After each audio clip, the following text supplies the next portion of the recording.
가운데서 다시 살아나시며 하늘에 오르사 전능하신 하나님 우편에 앉아 계시다가 저리로서 산자와 죽은 자를 심판하러 오시리라. 성령을 믿사오며 거룩한 공예와 성도와 서로 교통하는 것과 죄를 사하여 주시는 것과 몸이 다시 사는 것과 영원히 사는 것을 믿사옵나이다. 아멘. 한 주간의 삶을 돌아보며 참회의 기도를 드리겠습니다.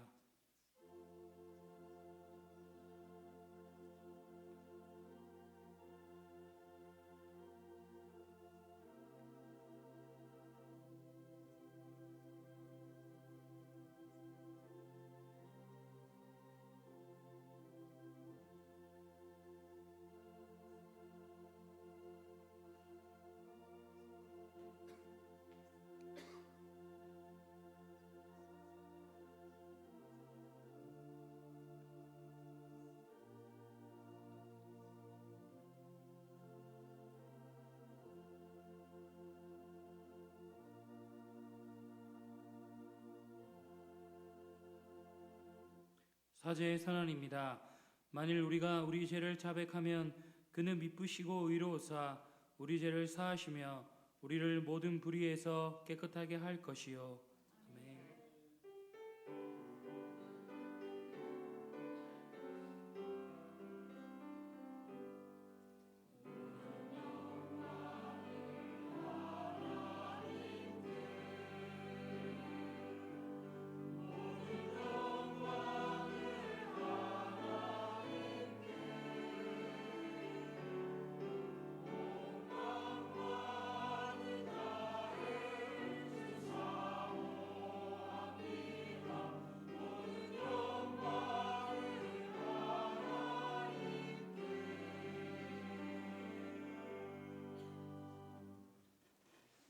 제1은 너는 나 외에는 다른 신들을 내게 두지 말라.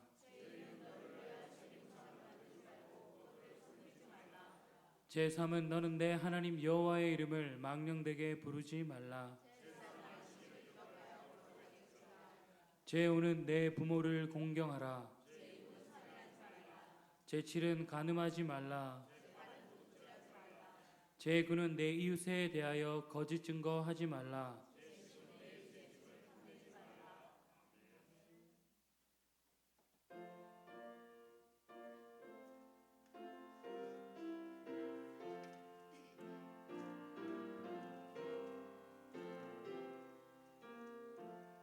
주 예수님 내 맘에 오서 날 붙들어 주시고 내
함께 기도드리겠습니다.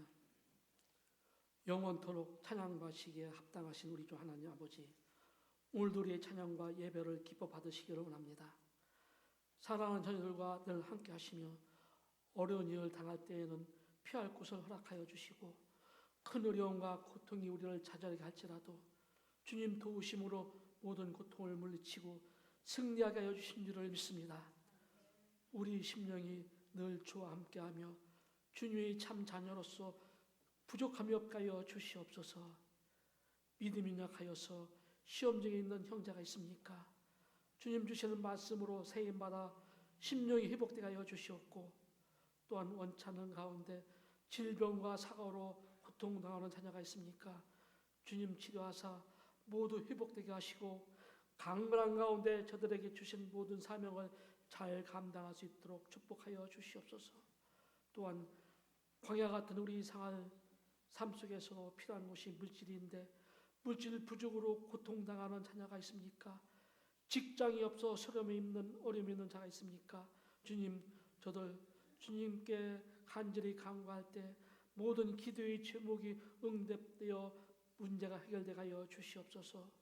또 나아가 자녀의 문제, 사업상의 문제까지 다 해결하여 주시어서 이와 같은 축복이 주님을 믿는 모든 자녀에게 아름답게 임하는 모습을 통하여서 주님이 살아계심을 증거하게 하시어 믿지 않은 우리의 친지, 우리의 이웃의 마음을 감동되게 하사 저들도 주님을 영접하고 새 자녀로 거듭나는 역사가 이루어지게 하여 주시옵소서. 한일교회 성도된 모든 성도 한 사람 한 사람 모두에게 이와 같은 은혜의 자리에게 나아가서 굳게 서게 하사 우리 교회가 성령이 충만한 가운데 사랑이 넘치고 감사의 조건이 넘치게 하여 주사 주께 모든 영광을 돌리며 이 지역 사회에 빛이 되는 교회, 죽어가는 영혼을 구원하는 구원의 방주가 되는 아름다운 교회가 되어 주시옵소서. 이와 같은 귀한 사명을 이루어 수고하셨던 우리 김성교 담임 목사님께 축복하여 주시옵소서. 노후에도 더 그 신뢰 가운데 주님 감사의 조건이 넘치게 하여 주시옵고 영육간에 강건하게 하시어서 어떠한 조건에서도 아름다운 모습으로 주께 더욱 헌신하게 하여 주시옵소서.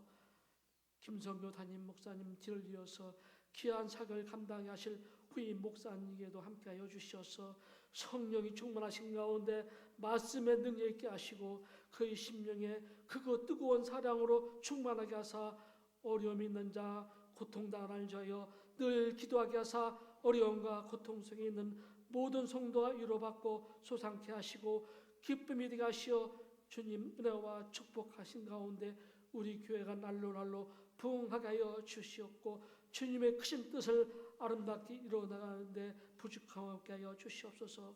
오늘도 은혜 가운데서 귀한 단상에 서서 하나님 귀한 말씀을 전하고자 우리 최장명 목사님을 세워주셨습니다. 우리 목사님의 심령을 뜨겁게 하여 주시옵고 성령의 인도하심을 받아서 말씀을 뜨겁게 인도하게 하셨을 때 우리 모두 은혜되게 하여 주셨고 이 자리가 회개의 자리가 되게 하셨고 이 자리가 다시금 새로운 다짐과 각오를 할 수 있는 자리로 축복하여 주시옵소서.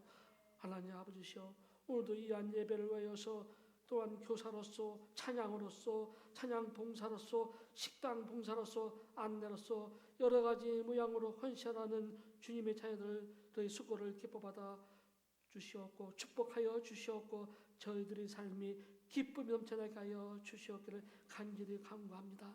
이 모든 은혜와 축복이 넘치도록 베푸시는 사랑이 많으신 우리 주 예수 그리스도를 받들어서 간절히 기도드렸사옵나이다.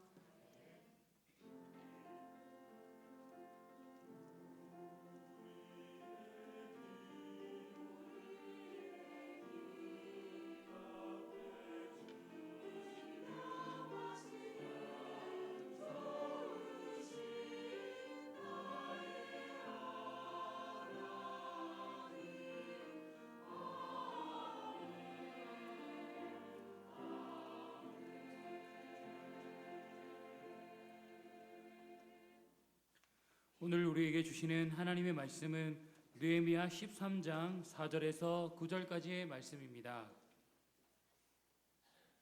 제가 봉독하겠습니다. 이전에 우리 하나님의 전의 방을 맡은 제사장 엘리야십이 도비야와 연락이 있었으므로 도비야를 위하여 한 큰 방을 만들었으니 그 방은 원래 소재물과 유향과 그릇과 또 레위 사람들과 노래하는 자들과 문지기들에게 11조로 주는 곡물과 새 포도주와 기름과 또 제사장들에게 주는 거제물을 두는 곳이라. 그때에는 내가 예루살렘에 있지 아니하였느니라.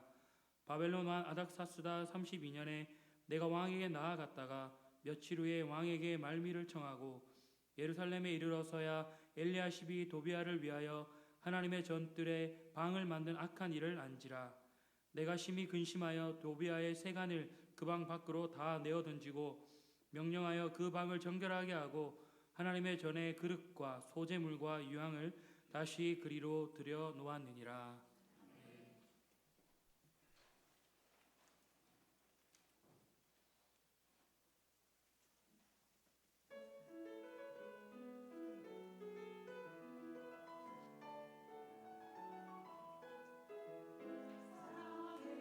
주신 나의 예수님 높여 찬양해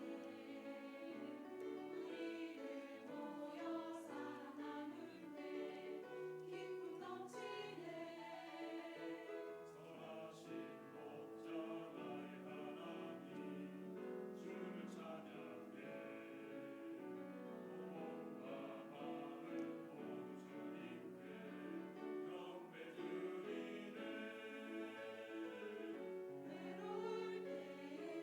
외로울 때에 친구 되시죠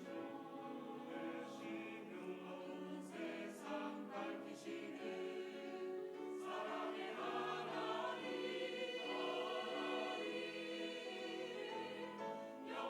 찬양 드리세 우리 모두 하나 되어 모든 영광 찬양을 주님께 영원히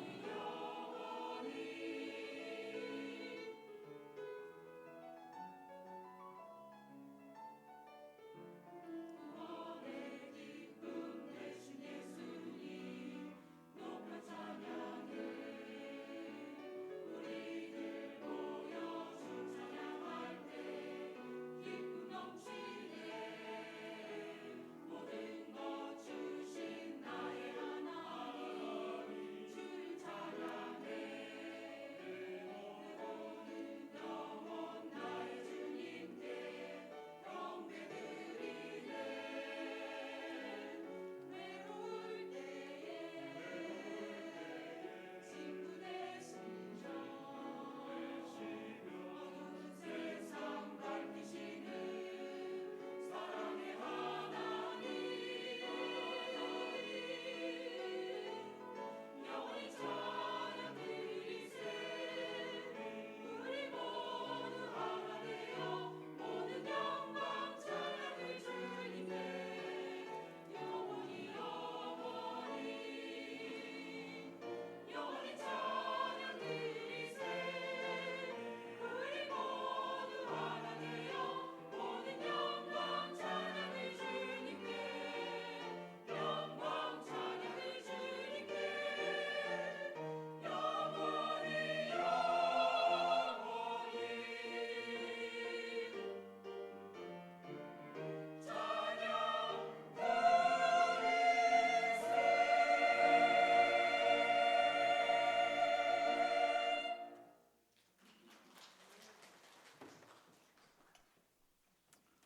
할렐루야. 정결해야 할 방이라는 제목으로 우리 하나님 말씀 잠시 나누겠습니다. 이스라엘이라는 나라는 그 나라가 처음 세워질 때부터 해서 다른 나라와는 다르게 매우 독특했습니다. 하나님께서 이 세상 가운데 특별히 구별하여 낸 백성이 이 이스라엘 민족입니다. 그들의 전 역사 속에 하나님께서 함께 계셨고 친히 그들을 인도하셨던 그런 나라입니다. 온 세상 열방 가운데 이스라엘 열방 중에서 이스라엘 가운데 하나님의 이름을 두셨고 오직 이스라엘만 하나님을 알았고 예배했습니다. 우리가 잘 알듯이 믿음의 조상 아브라함이 있었고요. 모세라는 위대한 영도자가 나타나서 이 홍해를 가르고 이스라엘 백성들을 약속의 땅 가나안으로 인도를 합니다. 우리가 잘 아는 다윗이라는 아주 위대한 왕이 나타나서 이스라엘이라는 나라의 왕국의 기틀을 놓았고, 바로 그 다음에 솔로몬이라는 전무후무한 지혜의 왕이 나타나서 그 이스라엘의 영화가 극에 달했습니다. 한때는 세계의 그 어떤 나라도 감히 넘볼 수 없을 만큼 초강대국이 이 이스라엘이었습니다. 그처럼 이 이스라엘의 역사는 굉장히 영광스러운 역사를 가지고 있습니다. 그리고 그들의 역사의 중심에는 항상 여호와 신앙이 있는데, 그곳에는 항상 성전이 있었죠. 성막부터 해서 성전이 있었습니다. 여호와 하나님의 임재의 상징이었고 하나님의 이름을 둔 곳입니다. 그 옛날 아브라함이 그 아들 이삭을 하나님 앞에 제물로 드리려 했던 그 모리아산, 그 언덕 위에서 밝게 빛나는 그 예루살렘 성전의 그 아름다움은 세계 그 어떤 건축물도 비교할 수 없을 만큼 굉장히 아름다웠다고 합니다. 그 성전에서 그 돌에서 반사하는 빛이 수백 리까지 떨어진 곳에서도 보였다는데, 그래서 그 성을 빛나는 성이다 이렇게 부르기도 했다고 합니다.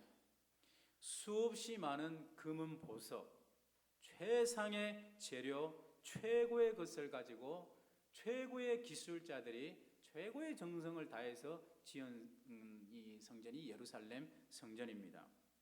그런데 여러분, 우리가 말씀을 깊이 보시면 우리가 깨닫게 되시겠지만, 사람의 눈으로 보는 이 아름다움과 감동이 눈으로 보는 것에 있었다면은 그 성전에서 하나님께서 느끼셨던 아름다움과 감동은 조금 다른 것이었습니다.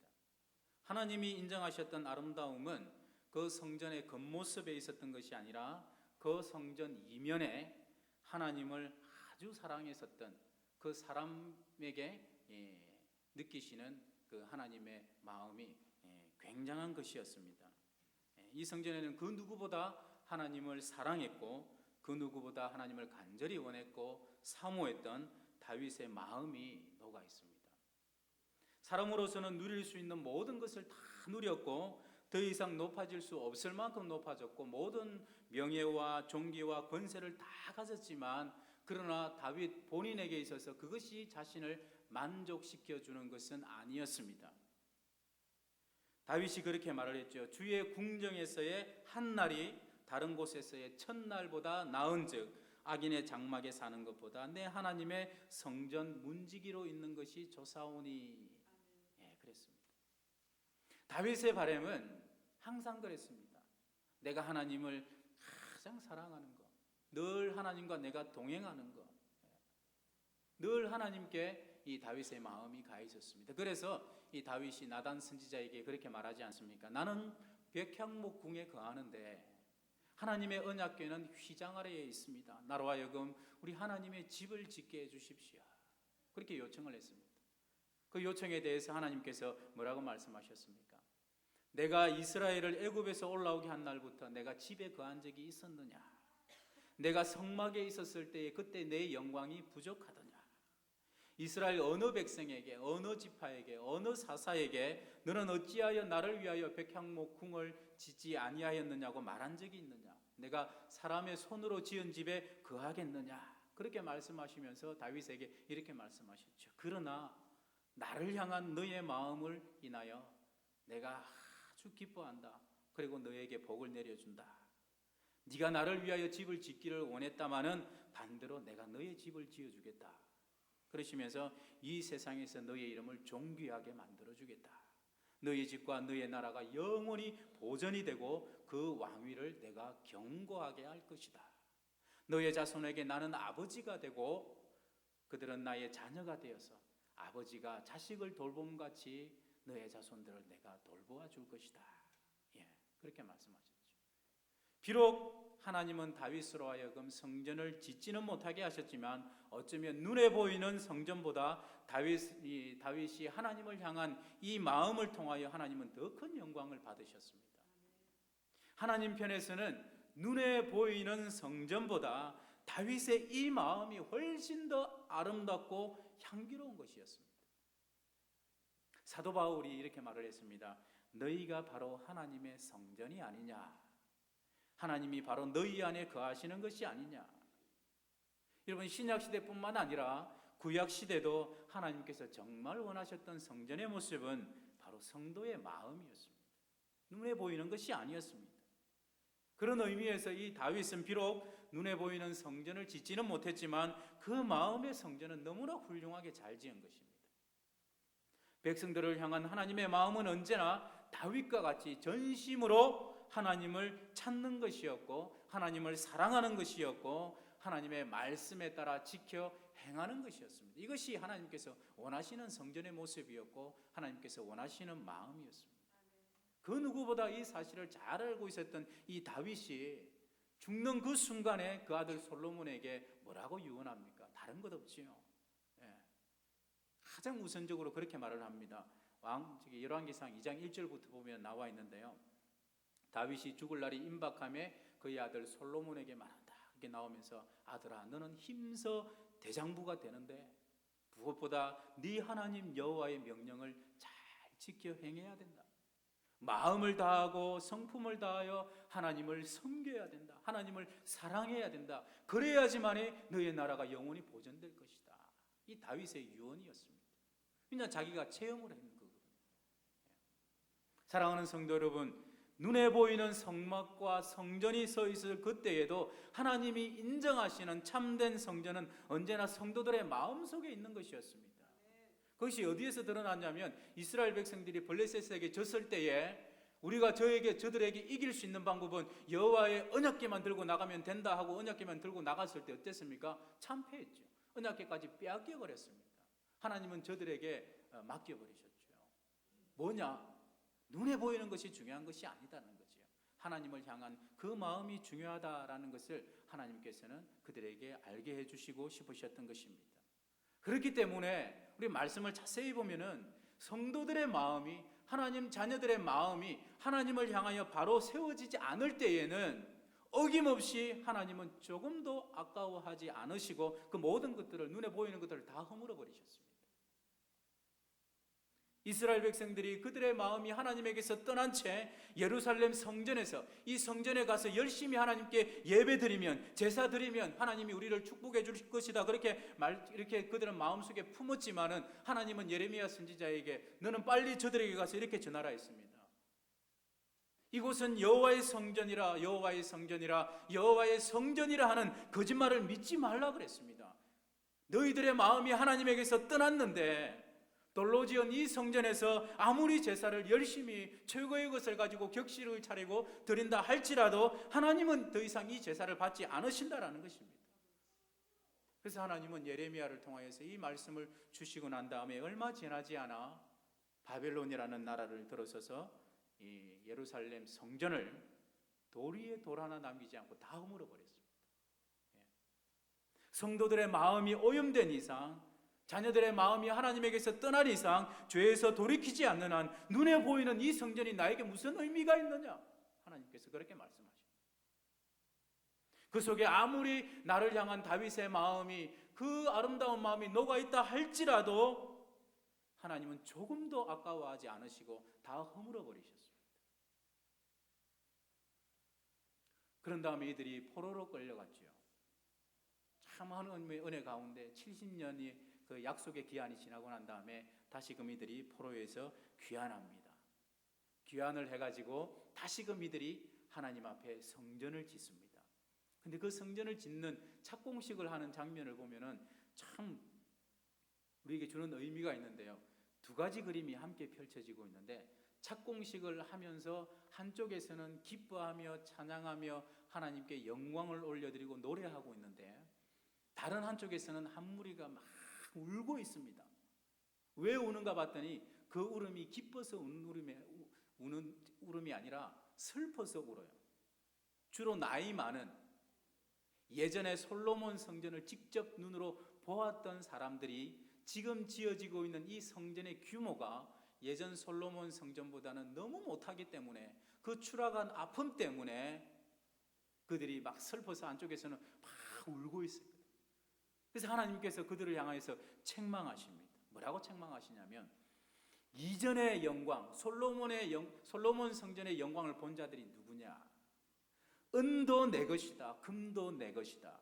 내가 돈이 없어서, 내가 모자라서 성전을 지금 이렇게 짓는 것이 아닌데 너희들이 왜 울고 있냐? 왜 울고 있냐? 지금 짓고 있는 이 성전이 너희들의 눈에 보기에는 그렇게 초라해 보이느냐? 그래서 너희들이 이것을 멸시하는 것이냐? 학개서 2장의 내용입니다. 하나님께서 진정 지으시고자 했던 성전은 사람들의 눈에 보이는 그런 대단한 성전이 아니었습니다. 고레스가 칙령을 내렸죠. 이스라엘 백성들은 모두 고국에 돌아가도 좋다. 고국에 돌아가서 무너진 성벽을 재건하고 성전을 다시 지어라. 필요하면 필요한 경비를 우리가 다 되어주겠다. 원하면 솔로몬 성전보다 2배 이상 내가 더 크게 지어주겠다. 모든 필요한 경비를 다 되어주겠다 했지만 하나님은 그 모든 인간적인 것을 다 끊어버렸습니다. 다 막아버리시고 하나님께서 짓기 원하시는 성전을 지으시기 시작했는데요. 하나님께서 원하셨던 성전의 모양은 은의 양에 있지도 않았고 금의 양에 있지도 않았고 온갖 보석과 최상급의 재료에도 있지 않았습니다. 하나님은 무엇으로 성전을 짓기를 원하셨냐면 스가랴 4장 6절에 보니까 이렇게 말씀합니다. 여호와께서 스룹바벨에게 하신 말씀이 이러하니라. 만군의 여호와께서 말씀하시되 이는 힘으로 되지 아니하며 능력으로 되지 아니하고 오직 나의 영으로 되느니라. 은과 금으로 능력으로 되는 것이 아니라 오직 나의 영으로 성령으로 지어질 성전을 내가 짓겠다. 그 말씀입니다. 자, 그렇다면 이 성전의 모습이 어떤 모습으로 나타났냐면요, 구약시대 전 역사를 아무리 뒤집어봐도 이런 성령의 강한 역사가 없을 만큼 엄청난 역사가 기다리고 있었는데요, 성령의 당비가 폭풍우같이 몰아치는데 느헤미야 8장에 보면은 나옵니다. 온 이스라엘 백성들이 성벽을 재건하고 난 다음에 예루살렘 그 수문 앞 광장에 모입니다. 원래는 성전 뜰에 모여야 되는데 너무나 많은 이스라엘 백성들이 한 곳에 모였기 때문에 거기 다 운집하지 못하고 수문 앞 광장의 넓은 곳에 모이게 됩니다. 모인 이유가 뭐냐면요, 너무나 감동적이고 너무나 가슴 떨리는데 지금까지 단 한 번도 이런 일이 없을 만큼 기가 막힌 일이 일어났는데 이 모든 사람들이 이구동성으로 뭐라고 말하냐면 우리에게 하나님의 말씀을 좀 들려주십시오. 하나님의 말씀. 그래서 학사 에스라가 하나님의 율법을 들고 옵니다. 그 말씀을 그들 앞에서 낭독하기 시작합니다. 1시간을, 2시간을, 3시간을, 6시간을 읽습니다. 말씀해 보니까 새벽부터 정오까지 말씀을 낭독했다 이렇게 나오고 있는데요, 이게 무슨 말이냐면 이 이스라엘 백성들이 하나님의 말씀을 얼마나 간절히 사모하고 듣기를 원했으면은 새벽이 되기 전에 밤중에 몰려와가지고 어서 빨리 새벽이 되었으면 좋겠다, 어서 빨리 빛이 비춰와가지고 우리에게 말씀을 들려줬으면 좋겠다, 그 말입니다. 그렇게 하나님의 말씀을 듣기를 사모했고 사모한 만큼 그들이 하나님의 말씀을 들었을 때에 모든 백성들이 두 손을 듭니다. 두 손을 들고 아멘 아멘 하죠. 그리고 엎드려 얼굴을 땅에 대고 하나님을 경배합니다. 그리고 저들에게 낭독되는 이 말씀의 뜻이 무엇인지 그 말씀을 비로소 저들이 깨달았을 때에 울지 않을 수가 없었습니다. 울지 않을 수가 없었습니다. 나를 향한, 우리를 향한 하나님의 마음이 이랬구나. 비로소 저들이 깨닫고 모든 백성들이, 거기에 있는 모든 백성들이 다 울음을 터뜨리기 시작했습니다. 이스라엘 백성들이 하나님의 말씀을 듣고 통에 자복하고 눈물을 흘리기 시작했습니다. 생각해 보십시오. 이전에 이런 일이 있었습니까, 여러분? 없었죠. 이스라엘 역사상 이런 일은 없었습니다. 전무후무한 일입니다. 온 이스라엘 백성들이 하나님의 말씀을 사모해서 듣기를 원해서 한 곳에 모인 일도 처음 있는 일이었고, 그 말씀이 저들 가운데 전해질 때에 그 말씀의 의미를 깨닫고 눈물을 흘리며 통에 자복하는 일도 역사상 처음 있는 일이었습니다. 이날은 이스라엘 모든 백성들에게 하나님이 정말 하나님이 되시는 날이었고, 이스라엘 백성들은 비로소 하나님 앞에서 참 백성이 되는 날이었습니다. 모세가 하나님의 명령을 따라 성막을 제작하고 법궤를 만들었을 때에도 이런 일은 없었습니다. 솔로몬 성전에 하나님의 영광이 임재했지만 백성들의 마음이 하나님 앞에 이렇게 하나가 되는 일은 없었습니다. 그런데 놀라운 일이 벌어졌습니다. 그런데 여러분, 바로 이것이 하나님께서 원하시는 성전의 모습입니다. 성전의 모습. 여러분, 하나님이 원하셨던 성전의 모습은 눈에 보이는 것이 아닙니다. 금으로 은으로 치장된 것이 아니라 정말 하나님의 자녀가, 하나님의 백성이 하나님의 말씀을 듣고 통에 자복하고 하나님께로 돌아오는 것이 하나님께서 그토록 원하셨던 성전의 회복된 모습입니다. 사도 바울이 너희가 바로 하나님의 성전이 아니냐, 하나님이 바로 너희 안에 거하시는 것이 아니냐, 하나님이 우리 안에 거하신다는 거죠. 그렇기 때문에 성전이라는 거죠. 이 사실은 구약 시대에도 진리였습니다. 눈에 보이는 가시적인 성전이 서 있었을 그때에도 하나님이 진정 원하셨고 인정하셨던 참된 성전의 모습은 언제나 성도들의 마음속에 있었습니다. 이날 이스라엘 백성들이 다짐합니다. 여러분, 다짐합니다. 회개하고 눈물로 통에 잡아가고 난 다음에 이제 다짐을 합니다. 이제는 우리가 하나님 앞에서 똑바로 살자. 이제는 우리가 신앙을 바로 세우자. 무엇보다 신앙이다. 특별히 이제는 성전이 다시는 엉망이 되지 않도록 우리가 힘 좀 쓰자. 밀렸던 성전세도 내고, 그리고 성전에서 직무를 맡은 이 제사장들, 이 레위인들이 잘할 수 있도록 우리가 돌보고 이걸 지키자 다짐을 합니다. 이 내용까지가 느헤미야 12장의 내용이죠. 그런데 여러분, 참으로 안타까운 일이 벌어졌습니다. 13장에 딱 들어가 보니까 이 총독 느헤미야가 잠시 페르시아로 간 사이에 그 성전이 다시금 엉망이 되어버립니다. 성전 직무를 행하는 레위인들이 다 흩어져 버리고요. 성전이 완전히 그 기능을 잃어버리고 대신 그 자리에 누가 들어와 있냐면 대적이 그 성전에 들어와서 그 자리를 차지합니다. 돌아와서는 느헤미야가 이 모습을 보면서 13장 11절에 보니까 하나님의 전이 어찌하여 버림받았느냐 통탄을 합니다. 그 발단이 뭐냐면 어쩌면 사소합니다. 4절에 보니까 제사장 엘리야십이 도비야와 연락이 있었으므로 합니다. 여러분, 도비야 누군지 아시죠? 성전을 짓지 못하도록, 성벽을 재건하지 못하도록 앞장서서 방해했던 사람이 이 사람입니다. 여우가 올라가도 저 성벽은 무너질 것이다 조롱하고 방해를 하고, 특히 이 총독 느헤미야를 죽이기 위해서 암살 계획까지 세웠던 사람이 이 도비야입니다. 근데 놀라운 것은 이 성전의 방을 책임진 엘리야십이라는 이 제사장이 이 도비야와 연락이 있었다.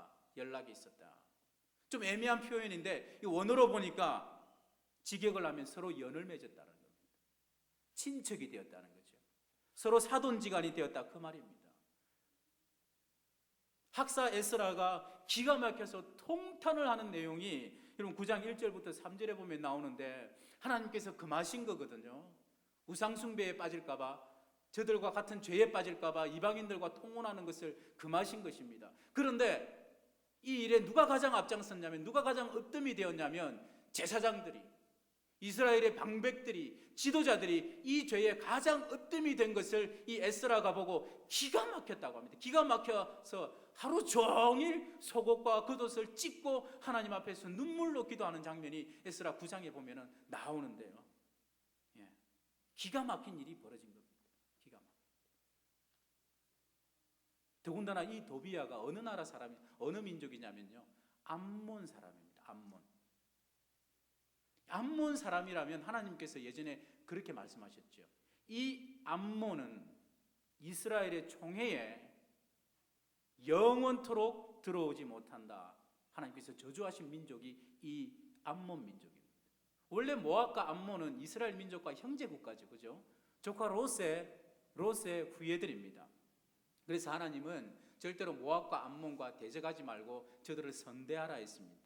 근데 이스라엘 백성들이 출애굽할 당시에 이 모압과 암몬 땅을 지나칠 수밖에 없었는데, 그때 이 모세가 우리가 좀 지나갈 수 있도록 길만 좀 비켜달라, 그리고 우리가 돈을 달라면 얼마든지 줄 테니까, 그리고 먹을 물하고 양식을 조금만 달라, 그렇게 정중하게 부탁을 합니다. 그랬는데 이 모압과 암몬이 이스라엘을 대적하죠. 그뿐만 아니라 거짓 선지자 발람을 세워가지고 이스라엘을 저주합니다. 자, 이 일로 인하여서 하나님께서는 이 모압과 암몬을 저주하시죠. 너희들은 다시는 이스라엘 총회에, 이스라엘 공동체에 들어오지 못한다. 그랬던 민족이 이 암몬과 모압입니다. 그런데 도비야가 이 암몬 사람입니다. 백성이 그래도 하나님이 노하실 일인데 제사장 엘리야십이 이 암몬 사람과 연을 맺었다. 한 가족이 되었다 그 말이죠. 그뿐만 아니라 이제는 성전의 한 방까지 그에게 줘버립니다. 그 방은 원래 제사에 필요한 모든 성전 기구를 두는 것이고요, 특별히 거룩하고 깨끗하게 관리되어야 될 그런 방입니다. 그 레위인들에게, 제사장들에게 먹을 것을 11조를 주는 그 보관하는, 물품을 보관하는 그 장소가 그 방인데, 근데 그 방을 하나님께서 금하신 자에게 줘버렸습니다. 상상할 수 없는 일, 기가 막힌 일이 벌어졌죠. 이 일로 인해 가지고 레위인들이 다 흩어져 버렸습니다. 성전이 엉망이 되어버렸죠. 제사가 제대로 드려질 수 없게 되니까 자연스럽게 성전의 기능이 잃어버렸고, 또다시 백성들이 하나님으로부터 영적으로 그 마음이 멀어지기 시작했습니다. 여러분 생각해 보십시오. 모든 문제가 성전 뜰 아래 있는 바로 이 작은 방 하나에서부터 발생하기 시작합니다. 한 곳이 더러워지니까 전체가 엉망이 되어버립니다. 들여놓지 말아야 될 자를 들여놓으니까 하나님의 성전이 엉망이 되어버립니다. 예배가 무너졌고 백성들이 또다시 하나님에게서부터 멀어지기 시작했습니다. 사랑하는 성도 여러분, 이런 일들이 옛적 일이라고만 우리가 생각하지 말았으면 좋겠습니다. 우리가 하나님의 성전이라 그랬는데, 하나님의 성전인 우리 속에서도 얼마든지 일어날 수 있는 일이고 실제로 일어나고 있습니다. 우리가 하나님의 성전이라 말은 하면서도 알고는 있지만 나도 모르는 사이에 여전히 우리 속에 들여놓지 말아야 될 것들을 들여놓는 일이 얼마나 많습니까? 늘 자신을 살펴야 될 줄로 믿습니다. 이제 페르시아에서 돌아온 이 느헤미야가 엉망이 된 이 성전의 모습을 보고 심히 근심하고 곧바로 도비야의 방으로 찾아갑니다. 그런 다음에 단호하게 도비야의 세간을, 그 안에 있던 더러운 것들을 다 밖으로 끄집어내가지고 던져버립니다. 그리고 그 방을 깨끗하게 정결하게 하고 들여놓을 것들을 다시 들여놓고 레위인들을 다시 찾아가지고 다시금 그 직무를 수행하게 합니다. 모든 것을 원상태로 바꾸어 놓습니다. 이 모든 일들이요, 말씀해 보면은 1초의 주저함도 없습니다. 단호하게 이 일들이 진행이 됩니다. 이 모습을 보면서 예수님의 모습이 떠오릅니다. 참 용서의 주님이시고 온유하시고 겸손하신 우리 주님이셨지만 성전을 청결케 하는 문제에 있어서만큼은 굉장히 단호하셨습니다. 채찍을 만들어 가지고 장사하는 자들을 내쫓으시고 그 모든 짐승들의 그 파는 그곳을 다 뒤집어 엎으셨던 분이 우리 주님이시지 않습니까? 내 집은 만민이 기도하는 집이다, 예배하는 집이다, 장사하는 집이 아니다라는 거죠. 단호하게 다 뒤집어 버리셨어요. 사랑하는 성도 여러분, 오늘 말씀을 통해서 우리가 뭘 깨달아야 되겠습니까? 우리가 성전인데요, 우리에게 주시는 하나님의 음성은 무엇이겠습니까? 고린도전서 3장 16절 말씀 여러분 다 들어보셨을 겁니다. 너희가 하나님의 성전인 것과 하나님의 성령이 너희 안에 거하시는 것을 알지 못하느냐? 누구든지 하나님의 성전을 더럽히면 하나님이 그 사람을 멸하시리라. 하나님의 성전은 거룩하니 너희도 그러하니라 그랬습니다. 여러분, 저와 여러분 또한 하나님이 거하는 성전으로서 때로는 나 자신에게 단호한 태도를 취해야 될 줄로 믿습니다. 내 속에 방 하나를 차지하고 앉아서 계속해서 나로 하여금 하나님으로부터 멀어지게 하는 그 더럽게 하는 것, 그 더러운 것, 나도 모르게 적당히 타협하려고 하는 것들, 머뭇거리는 것들, 음란한 것들, 술에 취하는 것, 진흙탕 속에서 발을 붙이고 떼지 못하는 것, 끊어버려야 되는데 끊지 못하는 것, 지금까지 그냥 덮어버리고 타협하고 있었다면 말씀은 다 놓아라 그럽니다. 주님이 말씀하시지 않습니까? 네 눈이 범죄하거든 빼버리라. 네 손이 범죄하거든 찍어내버리라 그러셨습니다. 물론 실제로 그러라는 것은 아닙니다. 무슨 의미입니까? 다 놓아라는 거죠. 그만큼 죄에 대해서는 단호한 태도를 보이라는 것입니다. 로버트 보이더 멍어 이 목사님의 내 마음 그리스도의 집이라는 책이 있습니다. 원래 이 목사님이 목회 초년병 시절에 하셨던 설교인데 이 설교가 굉장히 많은 사람들에게 반향을 일으키고 은혜를 주면서 이 말씀이 소책자로 출판이 되고 전 세계 12개 언어 이상으로 번역이 되어서 1000만 부 이상 지금도 굉장히 많이 여전히 팔리고 있는 책 중에 한 책인데요. 얼마 전에 우리 유치부에서는 이 책을 우리 아이들에게 선물로 주는 것을 보면서 굉장히 제 마음이 기쁘더라고요. 그 내용이 뭐냐면 그리스도인을 집 주인으로 묘사를 합니다. 그리고 난 다음에 내 마음의 집에 거하시는 예수님을 보여주는 건데 예수님과 함께 내 마음의 방을 한 곳 한 곳 옮겨 다니면서 주님이 함께 거하시는 방의 모습으로 바꾸어가는 것인데요. 주님이 기뻐하시지 않는 것들을 하나하나 정리하고 청소를 해나갑니다. 먼저 서재로 가죠. 서재로 가니까 하나님이 기뻐하시지 않는 그리스도인으로서 읽지 말아야 될 책들이 보입니다. 싹 정리하죠. 안 좋은 그림들, 안 좋은 사진들 싹 다 정리합니다. 그 다음에 주방으로 갑니다. 식욕으로 대변되는 곳인데요. 돈의 문제, 명예의 문제, 욕망, 욕심 이런 것들이 다 차려져 있습니다. 그랬더니 그것을 보시고 주님이 말씀하십니다. 내가 원하는 양식은 이런 것들이 아니란다. 나에게는 네가 모르는 양식이 있는데 나의 양식은 나를 보내신 분의 뜻을 행하는 것이다. 하나님이 기뻐하시는 것을 내가 좋아하는 것보다 앞세우거라. 우리 주님께서 그렇게 말씀하십니다. 너의 야망이나 욕망이나 내 자신의 만족을 구하는 것을 지금부터 중지하고 이제부터는 하나님을 기쁘시게 하도록 힘을 써보거라. 그럴 때 바로 그 양식이 너를 기쁘게 해줄 것이다. 그 말씀을 듣고 이제 그 모든 것들을 주님의 말씀대로 실제로 합니다.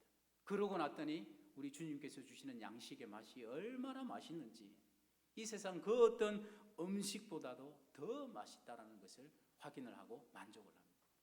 그 다음에 거실로 갑니다.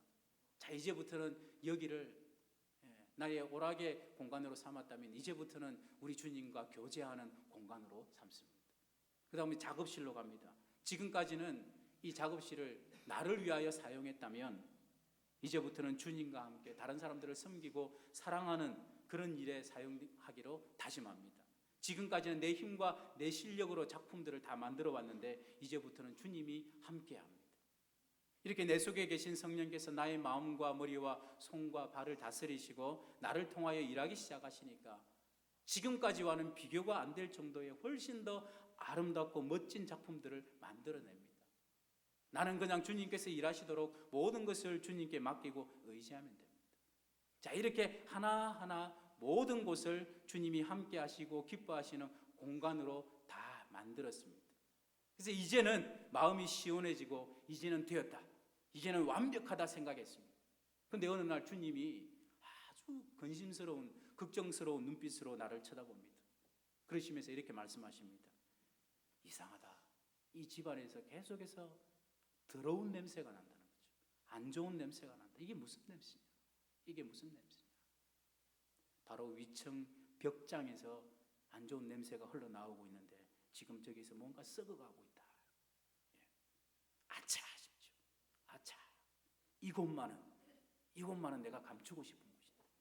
이곳만은 누구에게도 알려주고 싶은 곳이 아닌데 아주 은밀하고 나만 아는 물건만 있는 곳이고 죽은 것들, 썩은 것들 하지만 버릴 수 없는 것들, 내가 은밀히 사랑하고 내가 놓을 수 없는 것, 그래서 주님에게마저도 절대로 보여주고 싶지 않은 곳이 이곳인데, 그래서 주님이 발견하지 못하도록 문을 딱 잠가둔 곳인데, 근데 주님이 그곳을 발견하고 그 벽장을 가리키면서 저거 어떻게 할래?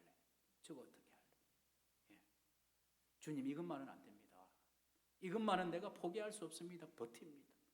그랬더니 주님이 이렇게 말씀하십니다. 그래, 그렇다면 더 이상 나는 너와 함께 있을 수가 없구나. 이 냄새나는 곳에서 함께 있을 수가 없다. 예. 나는 이제 나갈란다. 그랬더니 주님이 떠나신다 생각하니까 너무 힘이 들어가지고 주님께 고백합니다. 주님, 내 힘으로는 도저히 저 벽장을 열 자신이 없습니다. 저것을 놓아버릴 자신이 없습니다. 그러자 주님이 말씀하십니다. 다 알고 있으니 걱정하지 말고 너는 그냥 그 열쇠만 나에게 다오. 그 열쇠만.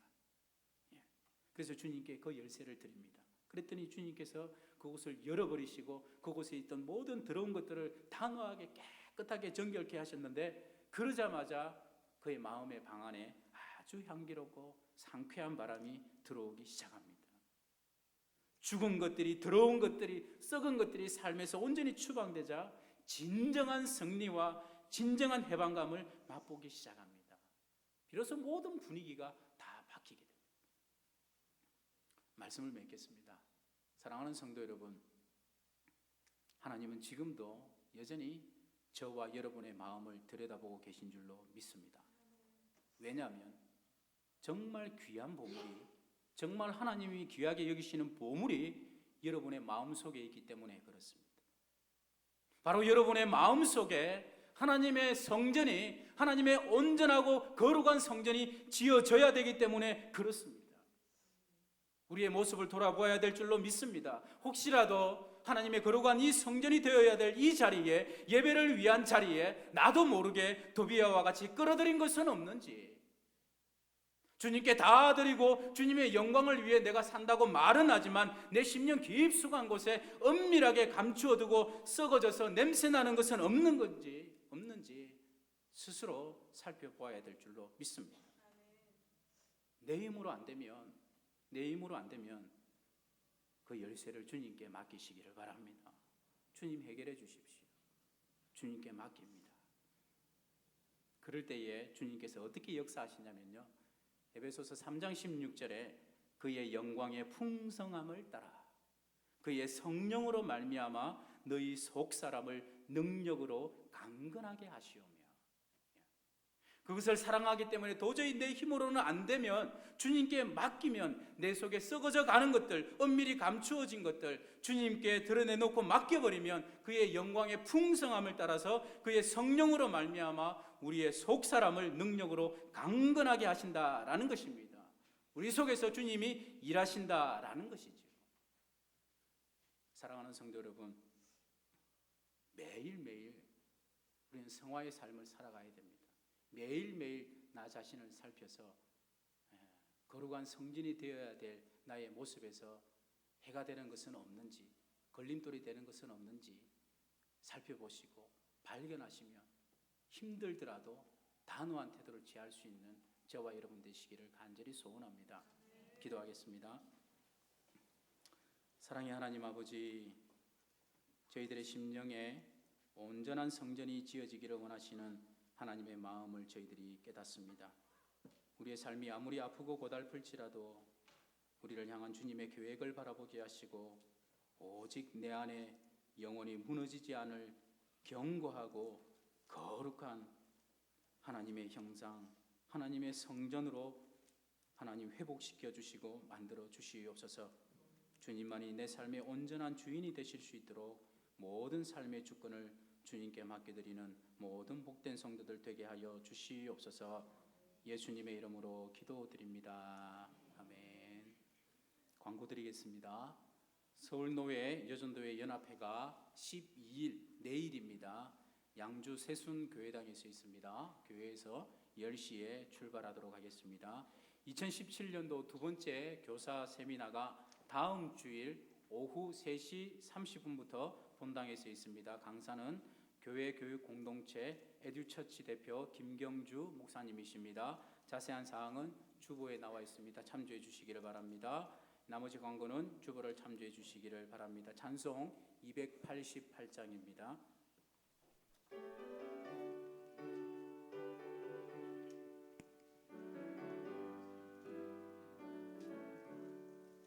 예수는 나의 구주사고 성령과 피로써 거듭나니 이 세상에서 내 영혼이 하늘의 영광 누리도다.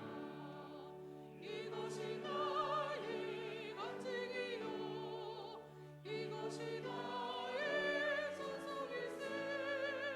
나 사는 동안 끊임없이 구주를 찬송하리로다. 온전히 주께 맡긴대요. 사랑의 음성을 듣는 중에 천사들 왕래하는 것과 하늘의 영광 보이노라. 이것이 나의 간증이요 이것이 나의 전성일세. 나 사는 동안 끊임없이 구주를 찬송하리로다. 주원의 기쁨 누림으로 마음을 풍랑이 잔잔하니 세상과 나는 한 곳 없고 구속한 주만 보이노라. 이것이 나의 간증이요 이것이 나의 전성일세. 나 사는 동안 끊임없이 구주를 찬송하리로다.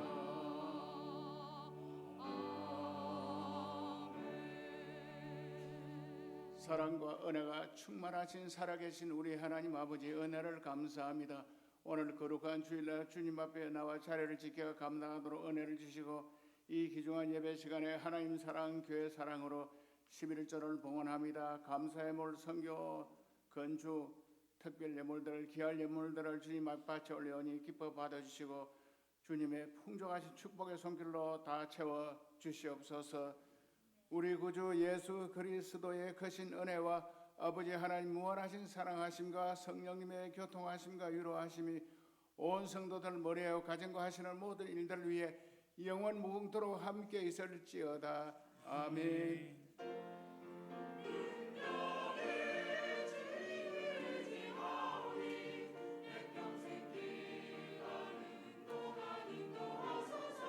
오직 주를 찾는 기쁨이시니 영원토록 주님 홀로 영원하라 주소서. 할렐루야